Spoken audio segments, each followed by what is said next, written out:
Assalamualaikum warahmatullahi wabarakatuh. Saya Arde Syafiri Tengah dengan NIM 134180068. Di sini saya akan mempresentasikan mengenai budidaya tanaman obat rempah, yaitu tanaman obat kayu manis.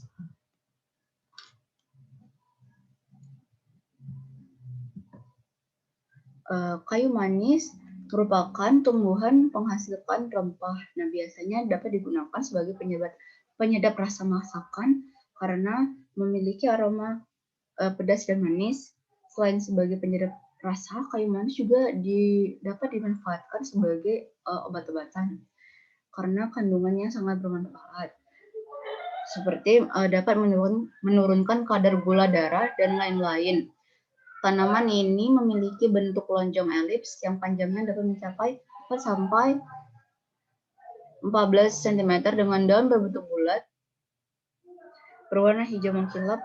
Kulit kering dari tanaman ini sering ditemukan dalam bentuk gulungan di pasaran yang biasanya dapat digunakan untuk bumbu masakan maupun obat-obatan. Klasifikasi kayu manis. Kingdom Plantae, divisi Spermatophyta, subdivisi Angiospermae, kelas Dicotyledonae, ordo Laurales, famili Lauraceae, dengan genus Cinnamomum dan spesies Cinnamomum burmani. Syarat tumbuh kayu manis. Kayu manis dapat tumbuh pada ketinggian 2000 meter di atas permukaan laut, akan tetapi akan berproduksi secara optimal pada ketinggian 500 sampai 900 meter di atas permukaan laut.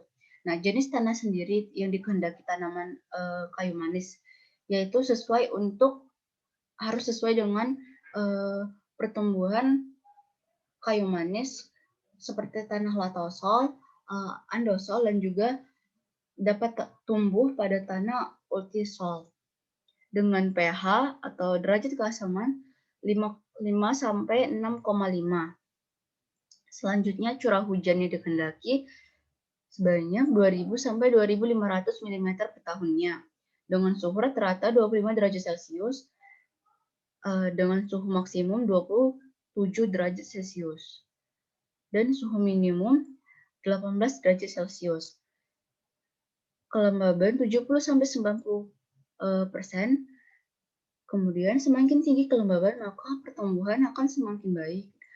Kemudian kayu manis membutuhkan penyinaran matahari sekitar 40 sampai 70%.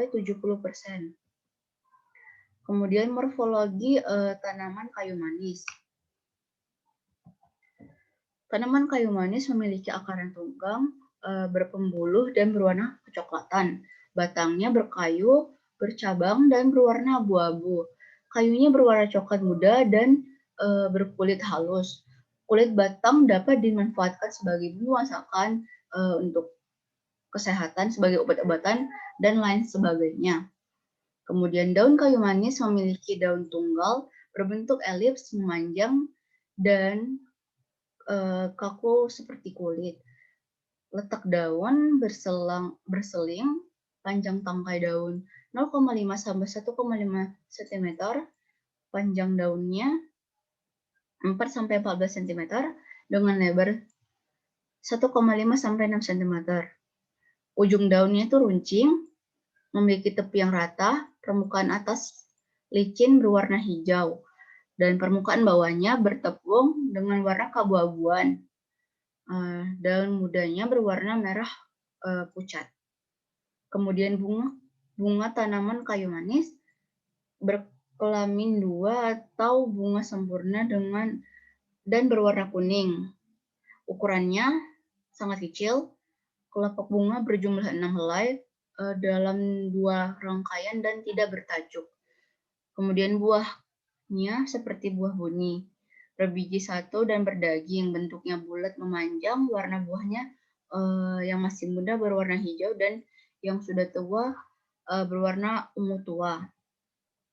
Kemudian kandungan kayu manis. Kulit batang kayu manis yang biasa itu dapat dimanfaatkan sebagai tanaman obat-obatan. Kemudian bumbu masakan itu memiliki bau khas aromatik, rasanya agak manis dan agak pedas serta kelat. Kandungan kimia dalam batang kayu manis adalah minyak atsiri, eugenol, saffrole, sinamaldehid, tanin, kalsium oksalat, damar, kalsium oksalat, flavonoid, triterpenoid, saponin, dan zat penyamak. Kemudian budidaya tanaman kayu manis. Persiapan lahan. Lahan untuk penanaman kayu manis harus bersih dan dari semak dan gulma. Sisa perakaran dibersihkan dari lahan. Selanjutnya lahan dicangkul sebanyak 2 kali agar tekstur tanah gembur. Kedalaman pencangkulan minimal 20 cm sampai 50 cm.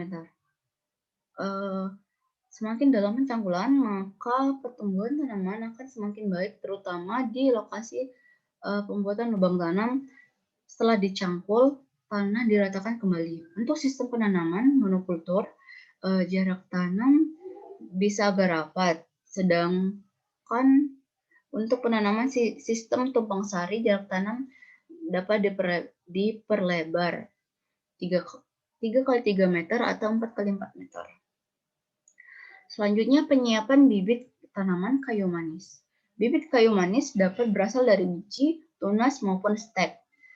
Bibit yang berasal dari biji ditanam sebaiknya sudah berumur 8-12 bulan di persemaian, kemudian dicabut perlahan dengan menyertakan tanah pada perakaran bibit untuk dipindah tanamnya. Selanjutnya, bibit berasal dari tunas, yaitu tunas yang sudah ditebang, dapat ditanam di kebun atau di lahan setelah ditumbuhi akar. Nah, tingginya harus mencapai 50-60 cm, harus sehat, daunnya dalam keadaan tua, dan umurnya minimal 6 bulan. Selanjutnya, bibit yang berasal dari stek harus sehat, memiliki pertumbuhan yang baik, dan memiliki tinggi tanaman sekitar 60 cm. Selanjutnya, penanaman. Penanaman kayu manis dapat dilakukan secara monokultur maupun tumpang sari. Sistem pertanaman monokultur yaitu sistem pertanaman di mana lahan yang hanya ditanami satu jenis tanaman saja. Nah, jarak tanamannya itu menggunakan jarak tanam 1,5 sampai 1,5 kali 1,5 cm. Sedangkan sistem tumpang sari pada tanaman kayu manis umumnya digunakan atau ditanam dengan tanaman lain berupa palawija, sayur, buah, kopi, dan cengkeh. Untuk jarak tanaman sendiri itu 3 kali 3 atau 4 kali 4 meter. Nah, cara tanam, setelah dibuat lubang tanam, bibit dapat diletakkan di bagian tengah, lalu ditimbun menggunakan tanah. Timbunan tanah harus padat agar kuat menahan terpaan angin dan hujan. Selain tanah dipadatkan, bibit juga diberi ajir. Untuk bibit yang berasal dari tunas, penanamannya agak miring. Jumlah daun sebaiknya dikurangi untuk mencegah penguapan yang berlebihan. Kemudian pemeliharaan tanaman berupa penyelaman dilakukan dengan mengganti tanaman yang mati dengan bibit yang baru. Selanjutnya pemupukan, nah menggunakan jenis pupuk yang dianjurkan antara lain pupuk tunggal seperti urea, TSP, dan KCl, atau pupuk majemuk seperti NPK. Bila menggunakan pupuk tunggal, pupuk tersebut harus dicampur merata terlebih dahulu sebelum diberikan ke tanaman dengan perbandingan urea banding TSP banding KCl sebesar 2:1:2. Nah, pemberian pupuk tanaman kayu manis sebaiknya dilakukan pada umur 3-6 bulan setelah tanam dengan frekuensi 2 kali setahun. Selanjutnya melakukan penyiangan gulma dan penjarangan. Penjarangan sebaiknya dilakukan 2 kali, yaitu pada tanaman yang berumur 6 tahun dan 10 tahun. Selanjutnya panen. Panen kulit kayu manis dilakukan melalui 2 fase. yaitu fase pertama, fase penjarangan yang ditujukan untuk pertumbuhan tanaman yang kurang baik dilakukan pada tanaman berumur 3-5 tahun. Kemudian fase kedua yaitu dilakukan pengambilan produksi pada waktu yang telah ditentukan. Tanaman kayu manis telah berumur 6-9 tahun dengan hasil kulit rata-rata 2,5 kilogram yang telah memenuhi standar ekspor. Nah, cara panennya umumnya dilakukan dengan mengelupas kulit tanaman kayu manis atau kulit batangnya 25 cm dari permukaan tanah sampai ketinggian 100 cm dengan lebar 5-10 cm. Kemudian pohon dipotong setinggi 20 cm dari permukaan tanah, selanjutnya sisa batang yang masih utuh dikuliti dan dibiarkan untuk tumbuh tunas baru. Nah, cara tersebut dapat dijadikan sumber bahan tanam untuk selanjutnya. Pengelupasan kulit kayu manis dapat dilihat dari gambar berikut. Selanjutnya, pasca panen dilakukan di tingkat petani sangat sederhana, yaitu dengan cara mengeringkan kulit yang dikupas kulit luarnya. Pertama dibersihkan dari kotoran, kemudian dijemur. Kalau dijemur, kalau kering kulit kayu manis akan menggulung. Ada gulungan tunggal atau gulungan ganda. Pengeringan kayu manis dianggap baik apabila perbandingan basah menjadi kering 2:1. Dari gulungan ini dapat menentukan kualitas dari kulit kayu manis. Gulungan yang berasal dari kulit batang dinamakan kualitas AA, dan dari kulit yang dari cabang kualitas BB, sedangkan kulit batang kayu manis dari rantingnya berkualitas CC.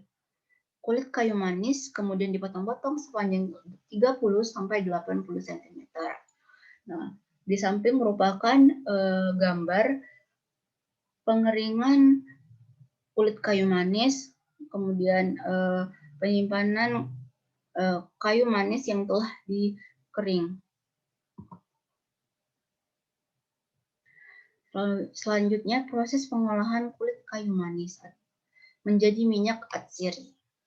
Proses untuk mendapatkan minyak atsiri dikenal dengan cara penyulingan atau destilasi terhadap tanaman penghasil minyak.